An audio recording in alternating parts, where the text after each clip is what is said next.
Just ಈಗ ಮನೆಗೆ reach ಆದ್ವಿ. ನಾವು ಬಾಳೆಹೊನ್ನೂರಿಗೆ ಹೋಗಿದ್ವಿ, ಒಂದು ಪಾರ್ಸೆಲ್ ತರಲಿಕ್ಕಿತ್ತು. ಸೊ ಆ ಪಾರ್ಸೆಲ್ ಕತೆ, ಆ ಫ್ಲಿಪ್ಕಾರ್ಟ್ ಕತೆನ ನಾನು ನಿಮಗೆ ಹೇಳ್ತೀನಿ. ಏನು ತರಲಿಕ್ಕಿತ್ತು, ಯಾಕೆ ಹೋಗಿದ್ವಿ ಅನ್ನೋದು ಕೂಡ ಈ ವಿಡಿಯೋದಲ್ಲಿ ನಿಮಗೆ ನಾನು ಹೇಳ್ತೀನಿ. ಆಲ್ಮೋಸ್ಟ್ ಈ ಹಳ್ಳಿಗಳಲ್ಲೆಲ್ಲ ಈ ಥರ ಒಂದು ಸೀನ್ ಆಗುತ್ತೆ ಅಂತ ನನಗೂ ಅನಿಸುತ್ತೆ. ಏನು ಸೀನಪ್ಪ ಅಂದರೆ, ಈ ಹಳ್ಳಿ ಸೈಡಲ್ಲೆಲ್ಲ ಈ ಫ್ಲಿಪ್ಕಾರ್ಟು, ಅಮೆಝಾನು, ಈ ಡೆಲಿವರಿ ಬಾಯ್ಸ್ಗಳು ಇರ್ತಾರಲ್ಲ, ಅವ್ರು ಬರೋದು ಭಾರಿ ಕಡಿಮೆ. ಅಂದರೆ ಈಗ ಅದರಲ್ಲೇನೋ door step delivery, home delivery ಅಂತ ಇರುತ್ತೆ ನಾವು ಆರ್ಡ್ರ್ ಮಾಡಿದಾಗ. ಆದರೆ ಈ ಡೆಲಿವರಿ ಬಾಯ್ಸ್ಗಳ ಕಿರಿಕೇ ಒಂಥರ ಬೇರೆ ಇರುತ್ತೆ. ಸರ್, ನಮಗೆ ಅಲ್ಲಿ ಲೊಕೇಶನಿಗೆ ಬರಲಿಕ್ಕಾಗಲ್ಲ, ನಮಗಲ್ಲಿ ಬೇರೆ ಪಾರ್ಸೆಲ್ ಇಲ್ಲ, ಸೊ ನಮಗೆ ಸಿಟಿ ಲೊಕೇಶನ್ ಮಾತ್ರ ಹೇಳಿರೋದು, ಅದಕ್ಕಿಂತ ಮುಂದೆ ಇಲ್ಲ, ನಮಗೆ ನಮ್ಮ ಸರ್ವಿಸ್ ಇಲ್ಲ, ಹಾಗೆ ಹೀಗೆ ಈ ಥರ ಒಂದು ರೀಸನ್ಗಳು. ಈ ಫ್ಲಿಪ್ಕಾರ್ಟ್, ಅಮೆಝಾನ್ ಅವ್ರಿಗೆ ಕಂಪ್ಲೇಂಟ್ ಮಾಡಿದ್ರೆ, ಇಲ್ಲ ಸರ್ ಅವ್ರು ಬರಲೇಬೇಕು, ನಾವು ಕಂಪ್ಲೇಂಟ್ ತೊಗೊಳ್ತೀವಿ, ಈ ಥರ ಇವ್ರದ್ದೊಂದು ಬೇರೆ ಥರ. ಹೀಗಾಗಿ ನಾನು ತುಂಬ ಪಾರ್ಸೆಲ್ಗಳನ್ನ ಇದೇ ಥರ ಮಾಡಿ ಕ್ಯಾನ್ಸಲ್ ಮಾಡಿದ್ದಿದೆ. ಈ ಸರಿನೂ ಹೋದ ಸರಿ ಒಂದು ನನ್ನ ಮಗನಿಗೊಂದು ಡೈಪರ್ ಆರ್ಡ್ರ್ ಮಾಡೋಕ್ಕಿತ್ತು. ಆ ಟೈಮಲ್ಲೂ ಕೂಡ ನಾನು ಕಂಪ್ಲೇಂಟ್ ಮಾಡಿದ್ದೆ, ಡೆಲಿವರಿ ಬಾಯ್ಸ್ಗಳು ಕಿರಿಕ್ ಮಾಡ್ತಾಯಿದ್ದಾರೆ, ಲೊಕೇಶನ್ಗೆ ಬಂದು ಕೊಡಲ್ಲ ಅಂತಿದ್ದಾರೆ. ಸೊ ನಾವು ಸಿಟಿಗೆ ಹೋಗುವಾಗ ಪರವಾಗಿಲ್ಲ, ನಾವೇ ನೋಡಿ ತರ್ಬೋದು.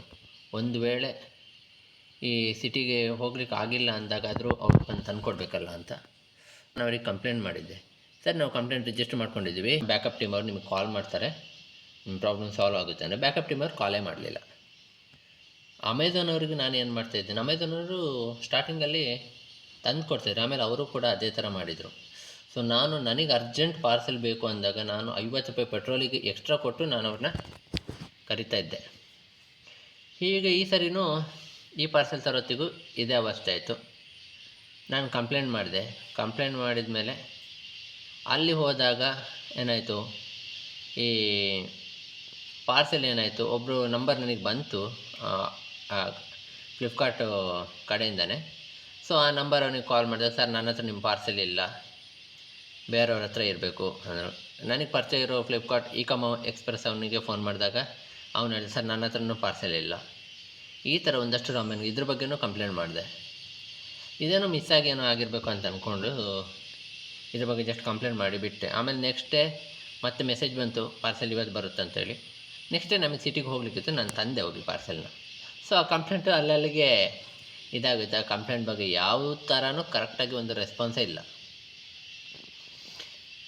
ಈ ರೀತಿ ಹೀಗೆ ನಿಮಗೂ ಕೂಡ ಅಂದರೆ ಹೆಚ್ಚಿನ ಅಂಶ ಸಿಟಿ ಸೈಡಲ್ಲೆಲ್ಲ ಈ ಡೋರ್ ಸ್ಟೆಪ್ ಡೆಲಿವರಿ ಅನ್ನೋದು ಬರೀ ಸಿಟಿ ಸೈಡ್ ಅವ್ರಿಗೆ ಮಾತ್ರ ಲಿಮಿಟೆಡ್ ಅಂತ ಅನಿಸುತ್ತೆ, ಈ ಡೆಲಿವರಿ ಬಾಯ್ಸ್ಗಳೆಲ್ಲ ಮಾಡೋದು ನೋಡಿದರೆ. ಸೊ ಹಳ್ಳಿ ಸೈಡಲ್ಲಿರೋರು ಅವರೇ ಕಷ್ಟಪಟ್ಟು ಹೋಗಿ ಬಸ್ ಚಾರ್ಜೆಲ್ಲ ಹಾಕಿ, ಒಂದೊಂದು ಸತಿ ಏನಾಗಿರುತ್ತೆ, ನಾವು ಡೆಲಿವರಿ ಚಾರ್ಜ್ ಸಹಿತ ಕೊಟ್ಟಿರ್ತೀವಿ, 40, 50, 60, 80 ರೂಪಾಯಿ ತನಕ ಒಂದು ಪ್ರಾಡಕ್ಟಿಗೆ ಡೆಲಿವರಿ ಚಾರ್ಜ್ ಸಹಿತ ಎಕ್ಸ್ಟ್ರಾ ಕೊಟ್ಟಿರ್ತೀವಿ. ಆದರೂ ಕೂಡ ನಾವೇ ಬಸ್ ಚಾರ್ಜ್ ಹಾಕಿ, ನಾವೇ ಪೆಟ್ರೋಲ್ ಖರ್ಚು ಮಾಡಿ ಸಿಟಿಗೆ ಹೋಗಿ ನಾವು ತರಬೇಕು. ಈ ಥರ ಅವಸ್ಥೆಗಳು. ನಿಮಗೂ ಏನಾದರೂ ಈ ಥರ ಏನಾದರೂ ಒಂದು ಆಗಿದರೆ ಕಮೆಂಟ್ ಮಾಡಿ ತಿಳಿಸ್ಬೋದು. ಬನ್ನಿ ಈಗ ಪ್ರಾಡಕ್ಟ್ನ ಅನ್ಬಾಕ್ಸ್ ಮಾಡೋಣ. ಆ ಪ್ರಾಡಕ್ಟ್ ಏನಪ್ಪ ಅಂದರೆ, ನಾನು ಈಗಾಗಲೇ ನಿಮ್ಗೆ ಹಿಂದಿನ ವೀಡಿಯೋದಲ್ಲಿ ತಿಳಿಸಿದ್ದೆ, ನಾನು ಬಾಯ್ಲರ್ ಚಿಕನ್ದು ಒಂದು ಬಿಸ್ನೆಸ್ ಮಾಡ್ತಾಯಿದ್ದೀನಿ ಅಂತ. ನನ್ನ ಹತ್ರ ಹಳೆ ಸ್ಕೇಲ್ ಇತ್ತು. ಸೊ ಆ ಹಳೆ ಸ್ಕೇಲು ನಮಗೊಂದು ವಾರದಿಂದ ಕರೆಂಟ್ ಇರಲಿಲ್ಲಲ್ಲ, ಈ ವೋಲ್ಟೇಜ್ ಬರೋದು ಹೋಗೋದಾಗಿ ಚಾರ್ಜ್ ಇಟ್ಟಲ್ಲಿ ಸೌಂಡ್ ಬಂದಿತ್ತು ಟಪ್ ಅಂತ.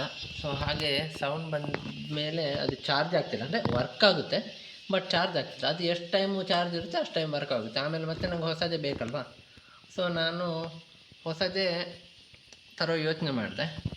ಆದರೆ ನಮ್ಮಲ್ಲಿ ಸಿಟಿ ಬಾಳೆಹೊನ್ನೂರಲ್ಲಿ ಒಂದು ಎಲೆಕ್ಟ್ರಾನಿಕ್ ಶಾಪಲ್ಲಿ ಕೇಳಿದಾಗ ಅವ್ರು 4,500 ರೂಪಾಯಿ ಅಂದರು. ಸೊ ನನಗೆ ಬೇಕಾಗಿದ್ದು 10-20 kg ತೂಕ ಮಾಡುವಂಥದ್ದು ಅಷ್ಟೇ, ಸಣ್ಣ ಮಿಷಿನ್ ಅಲ್ವಾ. ಸೊ ನಾನು ಅಲ್ಲಿ ತೊಗೊಳ್ಳಿಲ್ಲ, ಆನ್ಲೈನೆಲ್ಲ ಆರ್ಡ್ರ್ ಮಾಡಿದೆ.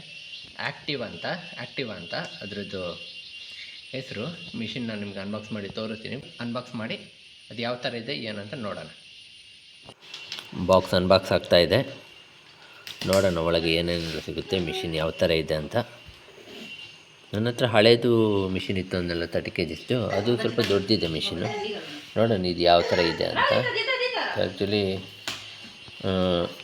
ಫ್ಲಿಪ್ಕಾರ್ಟಲ್ಲಿ ಆ್ಯಪಲ್ಲಿ ತೋರಿಸಿರೋ ಪ್ರಕಾರ ದೊಡ್ಡದು ಸಣ್ಣದು ಕರೆಕ್ಟಾಗಿ ಗೊತ್ತಾಗ್ತಾ ಇರಲಿಲ್ಲ. ನೋಡೋಣ ಇದರಲ್ಲಿ ಹೇಗಿದೆ ಏನು ಅಂತ. ಬಾಕ್ಸ್ ನೋಡಿದರೆ ಸಣ್ಣದಂತಲೇ ಅನಿಸುತ್ತೆ, ನೋಡೋಣ.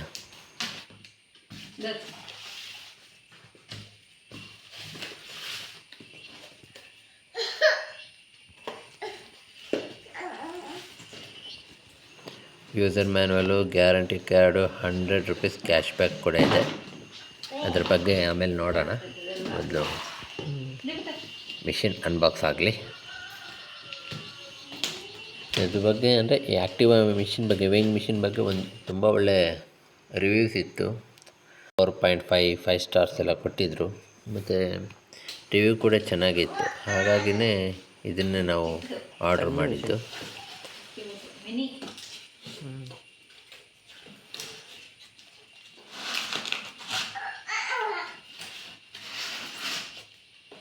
ತರ್ಟಿ ಕೆ ಜಿ ಸ್ವಲ್ಪ ದೊಡ್ಡದು ಬರುತ್ತೆ ಅನ್ಸುತ್ತಲ್ಲ.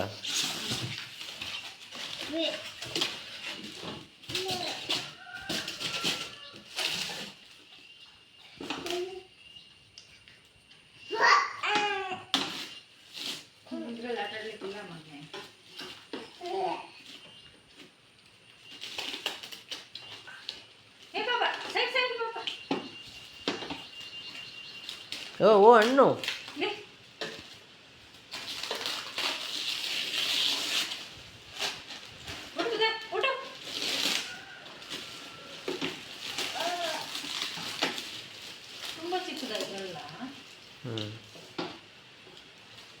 ಚಿಕನ್ ತೂಕ ಮಾಡೋಕ್ಕಲ್ಲ, ಸಾಕು.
ಏನಾದರೂ ಒಂದು ಪ್ಯಾಕೆಟ್ ತಗೊಂಡು ಬಾ, ಕರೆಕ್ಟ್ ವೆಯ್ಟ್ ಇರೋದು.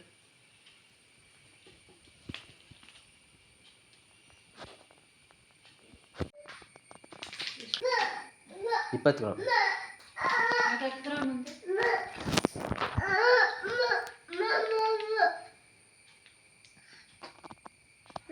ಇದೆಷ್ಟು ಗ್ರಾಮ್ ಹೋಯ್ತದೆ ಬೇರೆ ಅಂತ ಸ್ವಲ್ಪ ದೊಡ್ಡ ಐಟಮ್. ನೋಡಿ, ಈ ಬೋರ್ಡ್ ಏನಿದೆ ಅದನ್ನು ಮಿಷಿನಿಗೆ ಇದು ಮಾಡಬೇಕು. ಸೊ ಇದು ಬೋರ್ಡು ಲೀಗಲಿ ಈ ಮಿಷಿನ್ ಅಪ್ರೂವ್ಡ್ ಆಗಿದೆ ಅಂತ ಒಂದು ಪ್ರೂಫಿಗೆ ಅದು.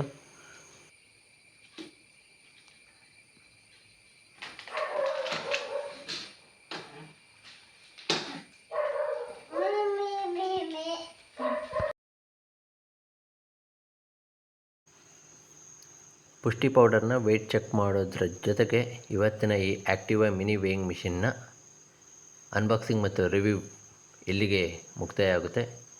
ಈ ರಿವ್ಯೂ ವಿಡಿಯೋ ಹೇಗನ್ನಿಸ್ತು ಅನ್ನೋದನ್ನ ಕಮೆಂಟ್ ಮಾಡಿ ತಿಳಿಸಿ. ಹಾಗೆ ಚಾನಲ್ನ ಸಬ್ಸ್ಕ್ರೈಬ್ ಮಾಡಿ. ಟೇಕ್ ಕೇರ್, ಬಾಯ್.